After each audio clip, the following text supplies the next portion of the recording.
They told you heaven was above you. The Ethiopian Bible says it isn't. Not in the clouds, not beyond the stars, not waiting behind golden gates. One of the oldest Christian traditions on earth preserved a vision of paradise so different that most of the world never accepted it. A heaven that is not far away. A heaven that is not separate from creation. A heaven that exists beside you, around you, interwoven with the world itself. And that raises a disturbing question. If millions of Christians inherited one vision of heaven, while Ethiopia preserved another, which one is closer to the original memory? And what if the paradise you've imagined your entire life was only one version of the story? Tonight we open a door, hidden for centuries, inside the Ethiopian Bible. A door carved in geas, a door leading into a heaven unlike anything the modern world was taught to expect. To understand why the Ethiopian Bible describes heaven so differently, you must first understand the land that refused to kneel. Ethiopia was ancient before many empires knew how to name themselves. It was rooted in mountains, guarded by memory, and held together by a faith that foreign powers could never fully break. This was not a small nation, waiting to be shaped by the world. This was a civilization with its own kings, its own language, its own sacred books, and its own imagination of God. Ethiopia stood where other nations fell. It endured invasions. It resisted empires. It watched foreign armies come with cannons, flags, priests, scholars, and ambition. But they could not erase its memory. They could not rewrite its sacred imagination. They could not force its heaven to look like theirs. And that is the first crack in the story the world never told you. For thousands of years, while kingdoms rose and fell like breaths of dust, Ethiopia guarded its theology as a lion guards its cubs. Rome shaped Christianity for the West. Constantinople shaped it for the East. But Ethiopia shaped Christianity for itself. No council, no emperor, no foreign throne. No outside hand ever fully dictated what its scriptures should contain or what heaven was allowed to look like. And that is the first key to the mystery. Ethiopia's vision of heaven survived because no empire could conquer its mind. In the highlands of Aksum, once one of the most powerful civilizations in the ancient world, faith was not treated like a foreign import. It was inheritance. It was memory. It was bloodline. It was song. It was sung in Geas chants that echoed against stone pillars. It was carved into obelisks that rose into the sky like the memories of giants. And it was woven into royal bloodlines that dared to claim descent from Solomon and the Queen of Sheba. A shocking claim, yes, but a claim Ethiopia built an entire national identity upon. According to the Kebra Nagast, Makeda, Queen of Sheba, journeyed across desert and sea, not for gold or treaties, but for wisdom. She returned carrying a lineage the empire would guard as its heart. For Ethiopia, faith was not something adopted. It was something birthed. And because of this, no outside authority held the scissors that cut their canon. While the Western world eventually accepted 66 books, Ethiopia preserved 81 ancient voices, 81 windows into the unseen. 81 reasons their heaven could not and would not look like anyone else's. When you add more books, you don't just expand doctrine, you reshape the sky. Where others saw a distant throne, Ethiopia saw a living landscape. Where others imagined angels as winged warriors, Ethiopia described shimmering presences without form. Where others lifted their eyes upward, Ethiopians stepped sideways into a heaven that touches the earth like mist touches stone. And it all began with those extra pages the world forgot. Imagine holding a Bible that was never edited to fit European theology. Imagine reading scriptures untouched by Rome, unfiltered by Renaissance art, unaltered by medieval councils. Imagine discovering that heaven, in its earliest telling, was not a palace above the clouds, but a place as familiar as the mountains outside your window. In Ethiopia, faith remained intact because history itself failed to conquer it. The Muslims came, the Europeans came, invaders came, but none could rewrite what was written in gears. The language survived, the canon survived, the vision survived. If a nation preserved its theology independently for over a millennium, then its depiction of heaven might be closer to an older, forgotten memory of the early church, one that predates Europe, predates councils, predates the imagery we inherited. What if Ethiopia's heaven is not different? What if it is original? Let that question sit with you. Because Ethiopia's independence did not just protect land, it protected cosmology. Unlike empires that treated heaven as a royal court in the sky, Ethiopia imagined heaven as an ecosystem of divine presence. Not a monarchy, not a military fortress, a world intertwined with this one. Every mountain peak, every river, every fragment of wind became a reminder that heaven is not far, that the divide between seen and unseen is thinner than breath. And perhaps this is why their heaven feels so alive, because it was never forced into foreign shapes. But the story grows deeper still. Ethiopia's Bible contains books banned elsewhere. Books Western scholars considered apocrypha. Books that speak of celestial realms and metaphors unfamiliar to European Christianity. Books that describe layer upon layer of heaven, each more mysterious than the last. Books that refuse to accept the narrow corridors of later theological traditions. Ethiopia never surrendered its imagination. And now the world begins to wonder whether surrendering ours was the mistake. Before we move on, let this be a moment of reflection, for our journey is not merely historical, but personal. If you have ever sensed that something was missing from the heaven you were taught, if you have ever felt that the story could not be as small as it seemed, you are not alone on this path. This exploration belongs to all of us. Now step with me, because if Ethiopia protected the key, then the next part will show what door it was meant to unlock.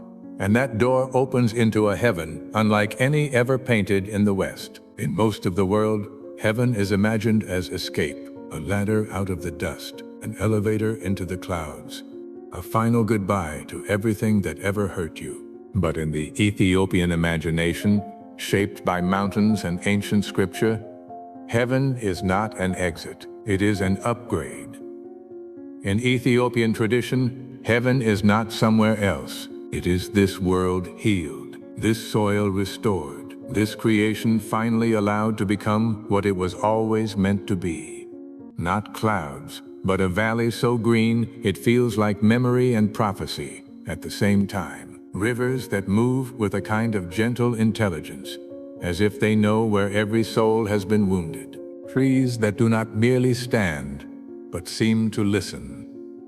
The air itself carrying a sense of presence, as though the world is quietly aware of you. No clouds, no golden pyramids, no gemstone palaces built for the ego of a distant king.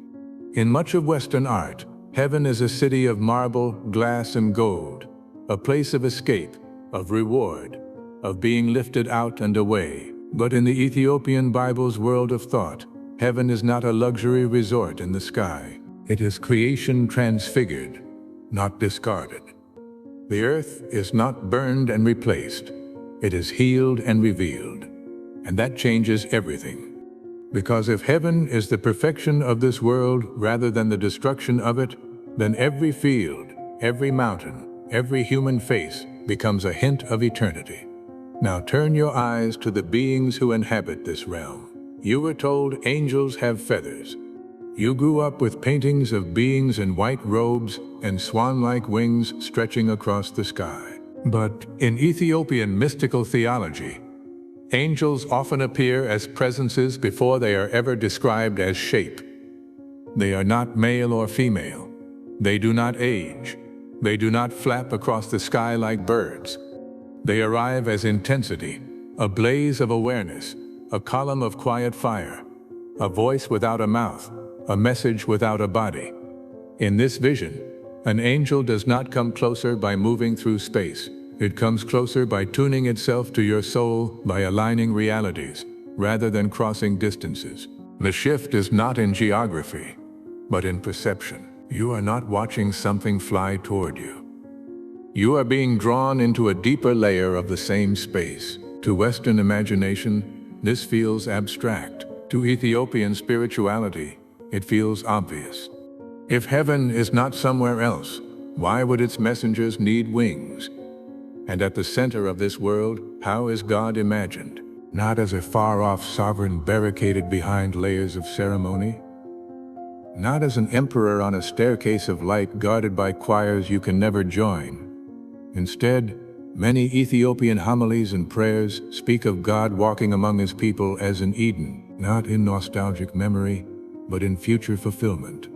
God as a father weaving through the fields of a restored creation. God as a presence that saturates the landscape rather than ruling from a distance. No towering throne room that keeps you small. No sense that you must shout your prayers upward and hope they break through a ceiling of silence. In this telling, God is not up there. God is here, and heaven is the moment you finally realize it. The distance between God and humanity dissolves, not by dragging God down, but by lifting creation into what it was always intended to be. The barrier is not height, but blindness, and heaven is the healing of that blindness. If heaven is not escape, but fulfillment, if angels are not winged strangers, but intimate presences, if God is not a king behind locked doors, but a father walking among his children, then maybe the deepest ache in you has never been for another world, but for this world made whole. And if you've ever felt, even for a heartbeat, that heaven might be closer than you were taught, like a song you almost remember, like a touch just beyond the edge of thought, that sensation is exactly what this tradition dares to name. This is not fantasy. It is a different inheritance. And as different as it sounds, we have only traced the surface. Because in the Ethiopian Bible's wider universe, heaven is not just one realm, but many layered, ascending, each more mysterious than the last. You've seen that heaven is not above the clouds. In the next part, you'll follow the path that climbs through its hidden levels. Step further, the journey into the seven heavens begins. Now, the Ethiopian Bible does not speak of heaven as a single flat realm. It whispers of layers, seven vast movements, in a symphony of the unseen, each one drawing the soul deeper into the heart of God. The journey begins in Sakai. Sakai is not a throne room, it is a garden. Not the manicured paradise of painted postcards, but a living, breathing landscape where the air itself feels like relief. Imagine stepping into a valley where your chest finally loosens, where the weight you carried so long you forgot it was there simply falls away. Heaven in this telling does not begin with glory. It begins with release. Sakai is the threshold where the soul awakens to the reality that death was not an end but a crossing. The fields seem to remember you. The wind feels like a welcome. There is no trumpet blast, no royal announcement, only the quiet shock of realizing I am still alive, and I am more myself than I have ever been. From there, the path rises into Kayama. In much of Western imagination, any realm between earth and heaven is a place of punishment, fire, torment, fear, but Ethiopian tradition turns the knife the other way. Kayama is a place of cleansing without cruelty. No flames licking at your heels, no demons dragging chains, no threats echoing from a distant judge. Here the soul sees its own wounds clearly and is healed, not harmed. The pain is not inflicted from outside. It is the ache of infection leaving the body. The Ethiopian vision dares to say purification does not require terror. God does not need to torture what he intends to transform. Then the path climbs into Malt. If Sakai heals your exhaustion and Kayama heals your scars, Malt heals your questions. Imagine a realm described as a treasury not of gold, but of wisdom. Every unresolved why you whispered into your pillow. Every late-night doubt you never dared to say aloud hangs here like unopened scrolls. In Malt, you are not shamed for asking. You are invited. Here in the Ethiopian imagination, Truth is not a weapon. It is food. You do not lose your mind in heaven. You find it. And for the first time, you taste what it means to know without fear. Beyond Malt lies barren. Barren is called a realm of light, but not the kind we know. On earth, light creates shadows. Every brightness has an underside, but in barren, there is no such division. There is no darkness, but there is also no light as our eyes understand it. Instead, there is understanding, a radiance of meaning. You do not see things, you see through them. In barren, the soul no longer stumbles between partial truths. It moves in clarity. The Ethiopian vision suggests that heaven's light is less about brightness and more about absolute honesty. And then comes Maya's. Here's something even more terrifying and beautiful happens. Up to this point, the soul still has desires, still has preferences, still has its own will. In Mayas, that begins to dissolve not as an eraser, but as a merging. At this level, the soul does not stop wanting. It discovers that what it truly wants is exactly what God wants. Your will is not crushed. It is completed. The lifelong war between what I want and what God wants ceases to exist. There is only one movement left, one desire, one direction. Mayas is not the death of personhood. It is the end of inner conflict. After Mayas, words begin to fail. Zeales is described in terms that sound almost like modern physics. It is the realm of primordial sound, the vibration beneath all things. Imagine hearing the note that was struck at creation, the frequency that holds galaxies together. Here, heaven is not seen, but heard. Not with ears, with being. Zeales tells us reality itself is music, and heaven is harmony with that original song. Then finally the path reaches Ara. Ara is not another room. It is a brink, a horizon, a line so thin it can barely be called a line at all. Here the distinction between creator and creation feels as close as a whisper against skin. A place where the boundary between the soul and God is reduced to a single breath. The soul does not become God, but it stands as near as a creature can stand without vanishing into fire. If any of these heavens has brushed against something deep in you, let it leave a trace. Write what you felt, not to explain it, but to mark that you were here, that your heart recognized something. Because we have climbed the map of the seven heavens, we will step back and ask, what kind of universe must exist for such a map to be possible?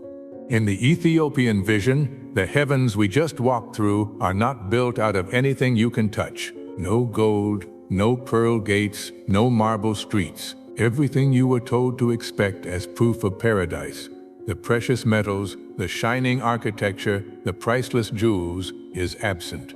Not because heaven is poor, but because heaven is so rich it no longer needs symbols of wealth. In much of Western imagination, matter is upgraded in heaven. Dirt becomes crystal, stone becomes glass, roads become gold. But in the Ethiopian afterlife, matter is not the main actor at all. It is like a costume that has served its purpose and is gently folded away. Matter yields the stage to something else entirely: consciousness, communion, and presence. Here, identity is not defined by what you own, what you wear, or even what you look like. Identity becomes the flavor of your soul, its unique way of reflecting the one who made it. And because matter has stepped aside, movement itself is redefined. You do not travel in heaven the way you travel on earth. No walking, no flying, no crossing distances step by step, or wing beat by wing beat. The Ethiopian mystical tradition hints at something far stranger and far more intimate. The soul moves by awakening. You do not go closer to God by covering miles. You go closer by becoming more like Him. Every shift in awareness, every deepening of love, every widening of understanding is a journey. Not through space, but through reality. The landscapes change because you change, As the soul expands, so does the world it can perceive. If that is true, then the real distance between you and heaven has never been measured in meters, but in likeness. And then there is time. On earth, time is a straight line, a relentless arrow. We are born at one end and vanish at the other. Our past haunts us. Our future intimidates us. The present slips through our fingers. But in the Ethiopian imagination, as reflected in its layered heavens, time stops behaving like a line at all. It curls, it spirals. It bends back upon itself like a river that refuses to flow in only one direction. In such a universe, memories are not lost to the rear-view mirror. They can be revisited in new light. Future possibilities are not sealed away ahead. They can be tasted in advance. The soul, no longer trapped in the one-dimensional march of seconds, experiences life as a tapestry rather than a chain. This is not chaos. It is completion. What we call before and after on earth are simply different angles on the same eternal present. Heaven is not endless time. Heaven is fullness of time. And what about status? Who is important there? On earth we rank each other. Titles, wealth, influence, race, power. These become ladders we climb or are forced to stand beneath. We imagine heaven as the same structure, just varnished with holiness, higher thrones, higher crowns, closer seats. But the Ethiopian vision undermines the entire idea. Without material hierarchies, without thrones made of stone or crowns made of metal, the soul is not seated above or below others in any physical sense. Instead, each soul is like a point of light in a great network, shining with its own hue, contributing to a single harmony. No one blocks another's view. No one's glory diminishes anyone else's. The closest thing to rank is depth of love. The more a soul participates in the heart of God, the more fully it radiates. Not to dominate, but to illuminate. In this world, greatness is not the ability to stand above. It is the capacity to belong more completely. A heaven beyond matter, beyond linear time, beyond rigid rank. A cosmos where movement is awakening and power is measured in love. It sounds like mysticism. It sounds like poetry. But in Ethiopia, it also sounds like home. So where did such a daring vision come from? Why did this land out of all places on earth dare to imagine a heaven so near, so fluid, so unchained from gold and thrones? To answer that, we have to go back down the mountain and look carefully at the world beneath their feet. In Ethiopia, heaven is not an abstract doctrine. It is written into the land. Stand on the edge of the Simeon highlands in your mind. The air is thin, sharp, almost electric. The horizon stretches like a torn veil, and below your feet, far below, clouds drift in valleys like slow rivers of white. Here the sky is not above you, it is beside you. When you live where the clouds lie under your sandals, up and down stop meaning what they mean in other places. Heaven is no longer a ceiling you gaze at from far beneath. It becomes a world that presses in from all sides, a nearness you can almost touch. In Ethiopia, the sky is not overhead. It is level with your life. So it should not surprise us that the Ethiopian vision of heaven is not distant or vertical. It is horizontal, woven into valleys, carved into rock, mirrored in stone. Look at Lalibela. Entire churches carved downward into the earth, hewn from a single block of living rock, not built upward to pierce the sky, but hollowed out as though someone were trying to reveal the sacred hidden inside the world itself. These are not monuments of escape. They are confessions in stone. God is here inside the rock, inside the soil, inside the story of this land. Their theology followed their geography. While other cultures built towering cathedrals reaching upward, the Ethiopians dug sacred spaces downward and inward.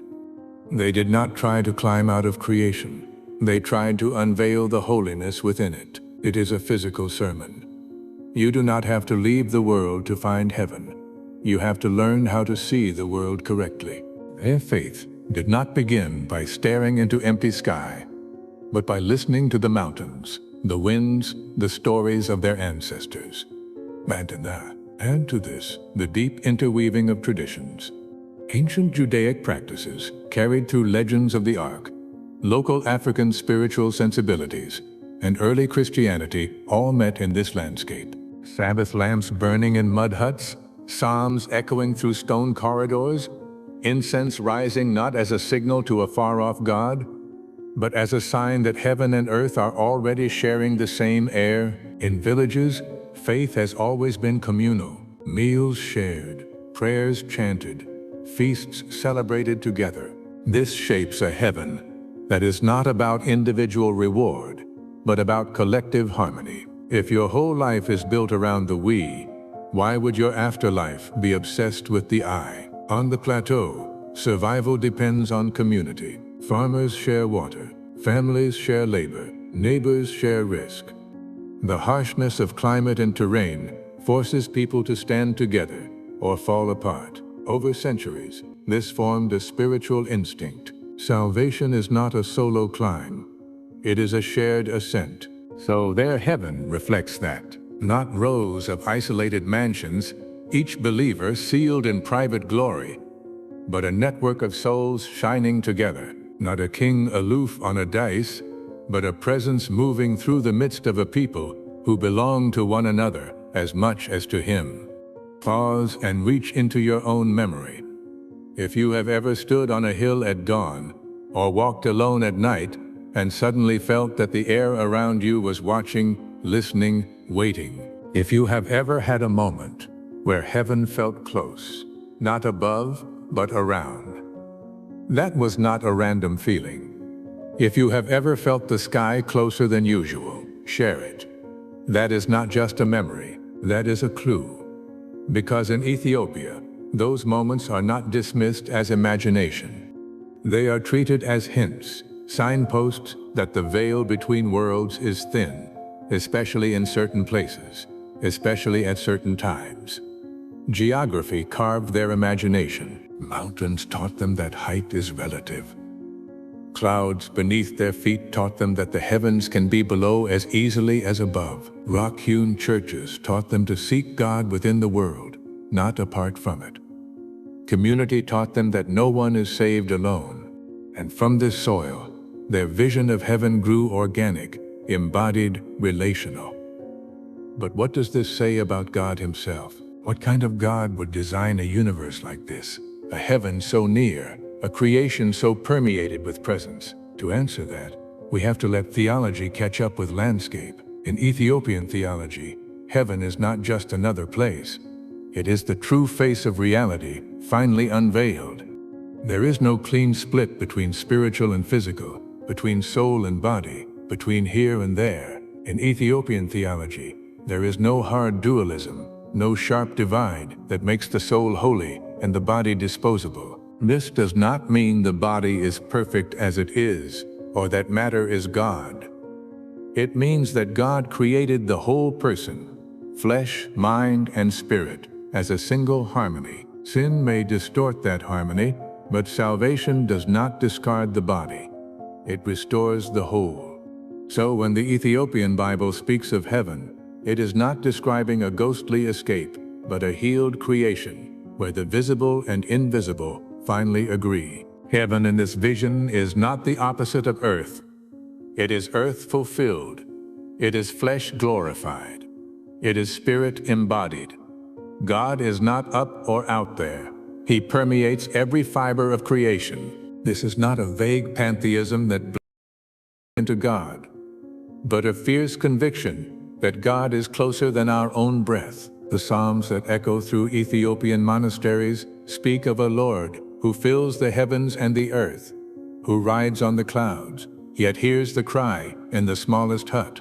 If God is truly everywhere, then there is no neutral space. Every moment is potentially sacred. Every place can become a doorway. This is why their heaven is not confined to a distant realm. It bleeds into mountains, into liturgies, into bread and wine, into daily life. The line between worship and existence grows thin, because God's presence is not reserved for a special zone. It saturates the whole map. Salvation is not just a private escape route, it is a collective healing. In many Western frameworks, the question is, will I go to heaven? The focus is on the individual soul, its choices, its destiny. But in the Ethiopian imagination, shaped by communal life and shared survival, salvation has a wider horizon. A person is never just a person. They are a son, a daughter, a neighbor, a member of a people. Sin fractures relationships. Salvation repairs them. Salvation is not merely God and an isolated soul signing a private contract. It is the restoration of a wounded community, even a wounded creation. In this light, heaven is not a gated community of spiritual elites. It is a reconciled family, humanity, and creation drawn back into right relationship with their Creator and with one another. And what about the beings we call angels? Here again, the Ethiopian perspective cuts deeper than familiar images. Angels are not imagined as a separate race of feathered creatures flapping through cosmic corridors. They are understood more as modes of God's self-disclosure, forms in which His presence and will touch the world. Angels are not primarily creatures. They are manifestations of divine presence. God sends Gabriel, not as an outsourced messenger hired from a heavenly company, but as a focused expression of His own communication. When the tradition speaks of ranks and hosts, it is not talking about celestial bureaucracy. It is describing the many ways God goes out toward His creation without ever leaving Himself. This changes how we think of distance. If angels are expressions of God's nearness, not just heavenly middlemen, then every true encounter with goodness, with clarity, with a word that cuts to the core, may be closer to angelic presence than we realize. A universe without hard dualism, a salvation that heals the group, not just the lone believer, a God who saturates creation instead of supervising it from afar, angels as forms of His approach, rather than strangers with wings. Taken together, these ideas transform heaven from a far-off reward into the deepest structure of reality, one that is already pressing against the thin walls of our present life. But this raises a haunting question. If heaven is this near, this woven into the fabric of existence, why do we feel so far from it? In the next part, we will bring this vision into our own age, science, trauma, time, and the aching world we inhabit, and ask, what does an Ethiopian heaven say to a 21st century soul? We live in an age of equations and telescopes, data and doubt. We send machines beyond the planets, trace the echo of the Big Bang, map the brain as if it were a star field of neurons. And still beneath all our progress, the same old ache remains. Where is heaven in a universe like this? For many, the more we learn, the smaller heaven seems to become, pushed back, pushed out, reduced to a private comfort or a metaphor for hope. But the Ethiopian vision does something different. It does not fight science. It stands beside it and whispers, you are looking at the same mystery from another angle. Time as a spiral, a universe made of vibrations. Many things Ethiopia believed centuries ago now sound eerily close to modern theories. Think of Zeus, the realm of primordial sound, the vibration beneath all realities. Long before anyone spoke of string theory, quantum fields, or cosmic background radiation, Ethiopian mystics were already describing creation as built on a kind of original resonance, not as a technical model, but as a spiritual intuition. Beneath matter, there is music. Our scientists tell us that everything we touch is at its core patterns of energy, fields oscillating, waves interacting. Our theologians from Ethiopia tell us that everything we are is at its core patterns of relationship, love expanding, wills converging, souls awakening. Different languages, same suspicion. Reality is not solid.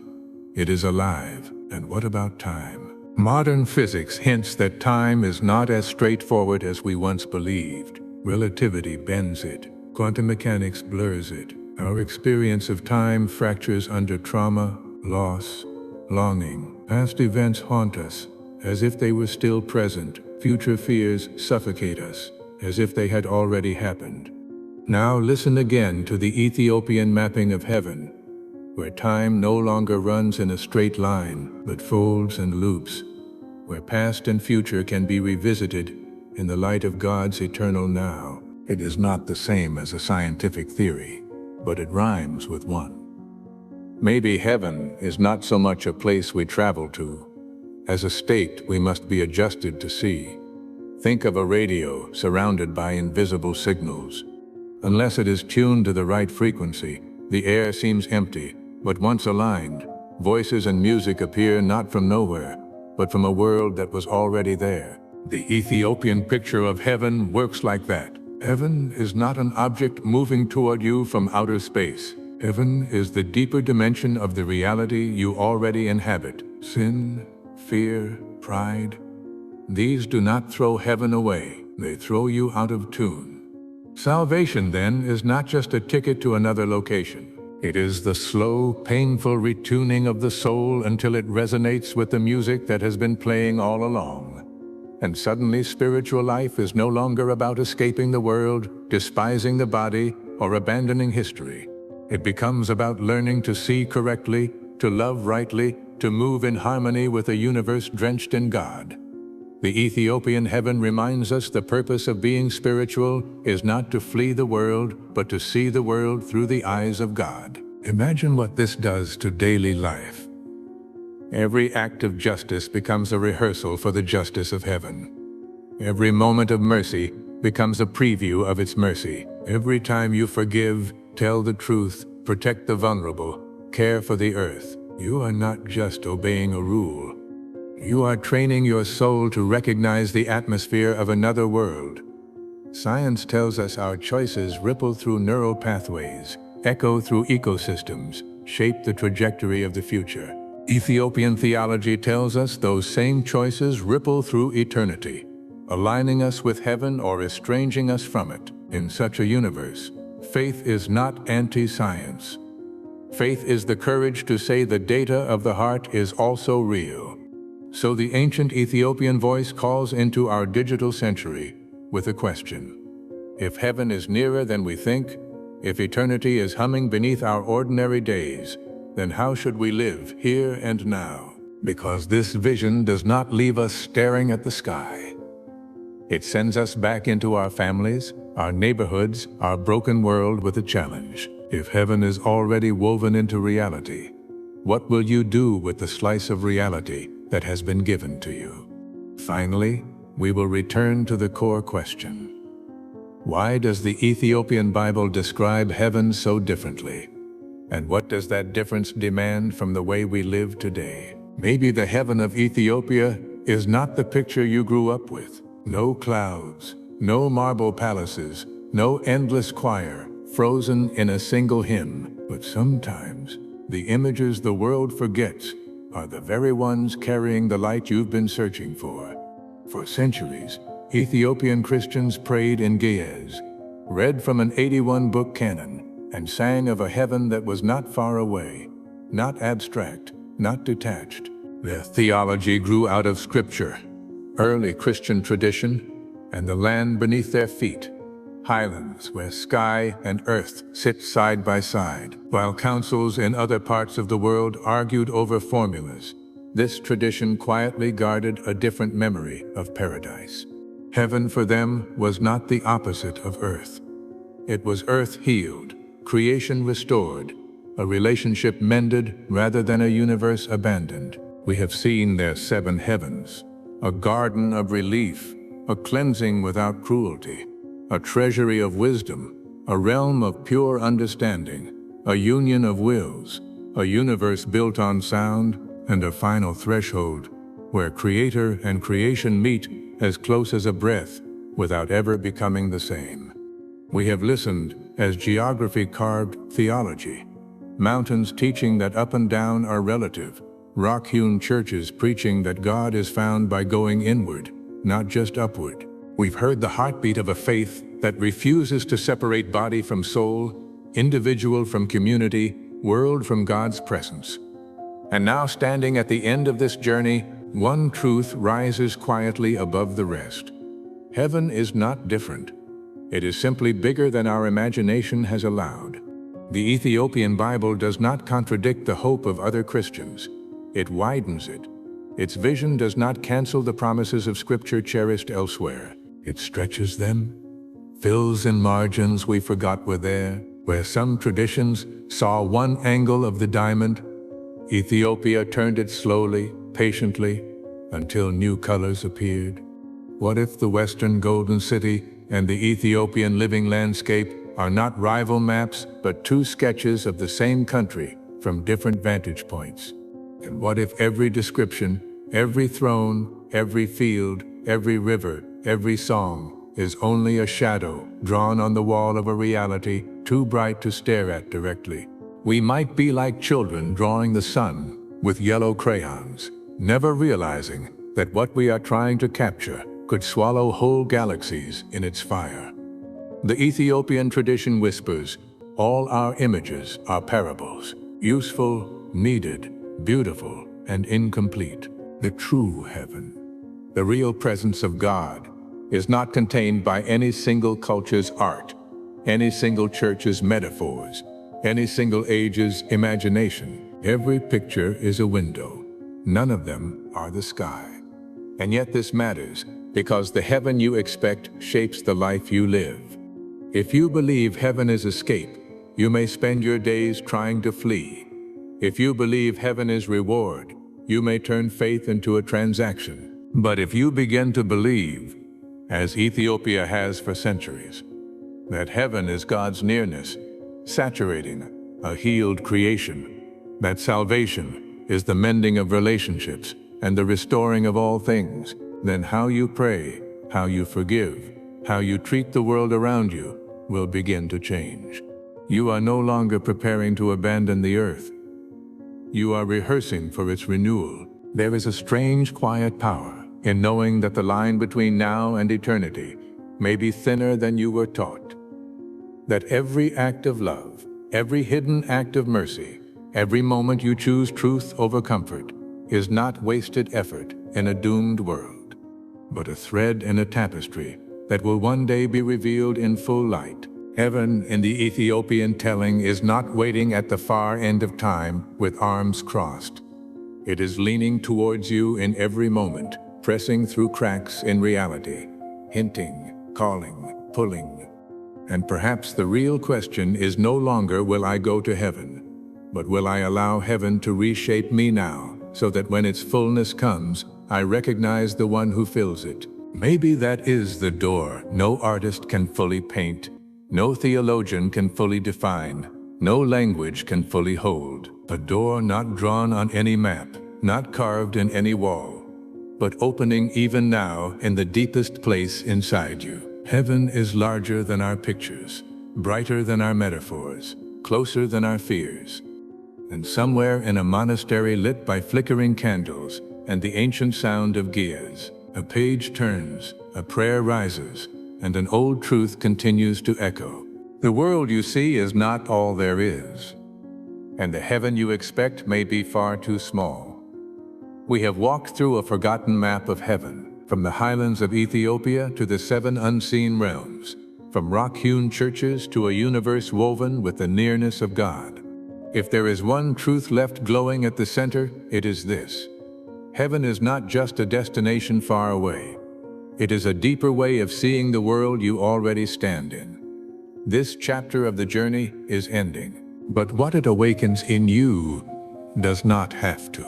If something in this vision stirred you, challenged you, or quietly comforted you, let it speak. Share your thoughts, your questions, your own glimpses of heaven in the comments below.